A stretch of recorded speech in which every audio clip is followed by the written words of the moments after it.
Archie Bateson was never the same after his wife's death. 20 years of marriage, gone, because of a drunken teenager who decided to get behind the wheel of his car. Archie was at his restaurant designing some new menus when he received the call everyone dreads. His wife, Sandra, had been killed in a car accident. A numbness spread throughout Archie's body. He couldn't process it. Archie tried to move forward, but he just didn't see the point without Sandra by his side. Then, as it turned out, he didn't have to. Cloning had been banned worldwide in the year 2046 due to faulty clones committing acts of random violence towards their owners. Within the death of legal cloning, illegal cloning was born. Archie reached out to his former friend Lee Paisler. He had heard through the grapevine that Lee had dabbled in illegal cloning. He needed his help. Archie had fallen out with Lee 10 years prior because he had caught him selling cocaine in the men's toilets of his restaurant. Lee was arrested by police and ended up serving 7 years in prison. Archie begged Lee to help him. Lee wasn't interested in anything Archie had to say, until he added another zero to the check. Archie didn't care how much it cost. He just wanted his wife back in any way he could get her. "Okay, Archie, I'll help you. But just remember, you asked for this," said Lee, with a demented look in his eye. A couple weeks passed. Archie had heard nothing back from Lee. He was starting to believe that he had been conned. As Archie poured himself a cup of fresh coffee, he was startled by a knock on his front door. When he opened it, he instantly burst into tears. Standing in front of him, clear as day, was his wife, Sandra. Archie embraced her with as much passion as he could. The love of his life had come back to him. The clone was the spitting image of Sandra. Archie was amazed by what Lee had done.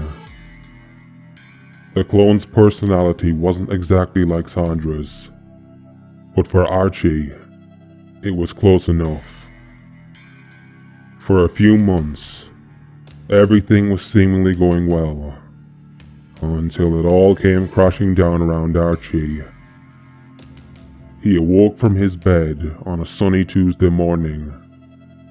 Archie got up and headed towards the bathroom. He was about to turn on the shower as he caught a glimpse of himself in the bathroom mirror. He was horrified. The white t-shirt he wore was covered in what appeared to be blood. Confusion crept in. Archie didn't understand what was going on. He didn't know whether it was his blood or someone else's. As he walked back over to the bed, he could see the handle of a knife sticking out from underneath the mattress. He dragged it out into plain sight and was scared to death as he saw it was drenched in blood. Archie didn't know what to do. He was floored by his discovery. Archie looked at footage from his home surveillance cameras. He was perplexed beyond belief when he saw himself casually walking up to his house, holding a bloodied knife. Archie had no recollection of this. He felt like he was going mad.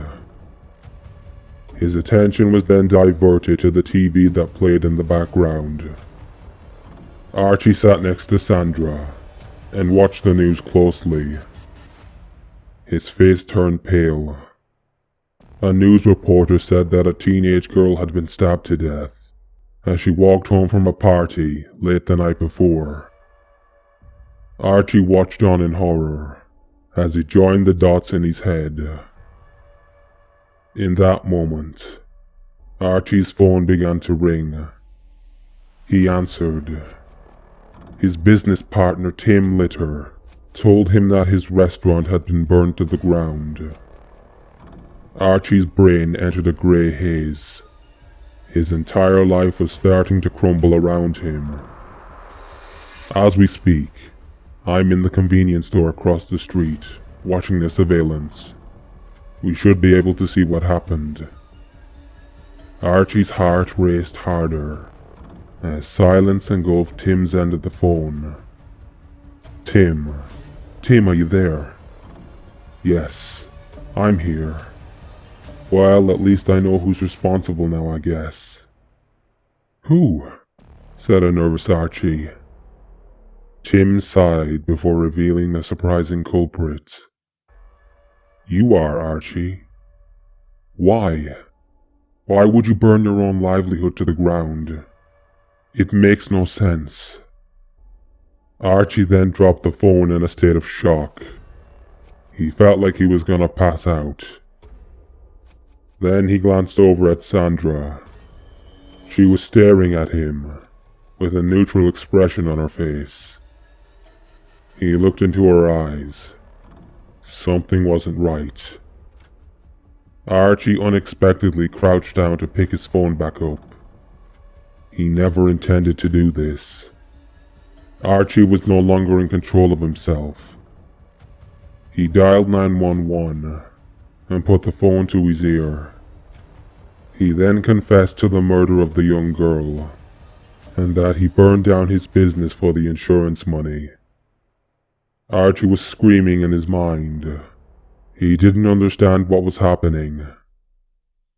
Sandra walked up to him and started smiling as her unnatural eyes pierced through his. Archie was now starting to understand. You? You're the one that's doing this? Why? Please tell me why, Sandra. I'm not Sandra. Sandra's dead, said the clone. My name is Velita, and I've been programmed to make your life a misery. Archie stood back, tears beginning to form. Lee Paisley had specifically designed this clone to make sure that Archie Bateson's life would be destroyed. Archie picked up the bloodied knife in a fit of rage. He pointed it towards the clone, as if he were going to penetrate it into its disingenuous skin. But then Archie lost control once more. His arm slowly started to rise. His eyes followed the knife as it approached his throat. The clone was Archie's puppet master, and it was controlling his strings. At this point, Archie didn't care anymore. He just wanted this hell to be over. Do it. Go ahead. Put me out of my misery. The clone granted Archie's wish. He fell to the floor, gasping for air, as blood poured from his neck. All Archie could do, as he took his last breaths, was stare up at the clone, who wore his wife's face.